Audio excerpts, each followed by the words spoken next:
Hi guys, good morning family. Good morning dito sa US. Nagpunta ko sa wing ko guys. Inulit ko ulit guys kasi gulo ko yung aking cellphone.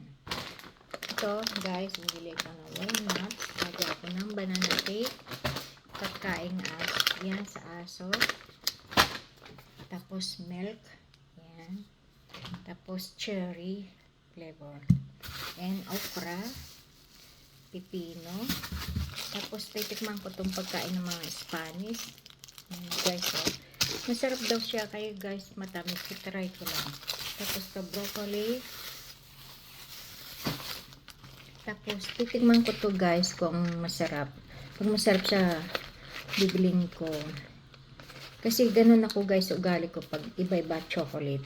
Pag may nakita ko. Yan. Carrots. Tinapay. Yan, bread. Tapos yung parang pandesal siya, pero buns, ayan o, sura. Tapos, bumili ako ng hot cake yan, box. Tapos guys, bumili ako ng egg, yan. Okay guys, thank you so much sa lahat. Sana supportahan niyo ako, panoodin niyo ako sa aking mga YouTube, Instagram, saka sa Reels, saka TikTok. Sana abangan niyo ako. Marami pa kayo sa akin makikitang ganap. Thank you so much. Sana supportahan niyo ako. God bless. See you.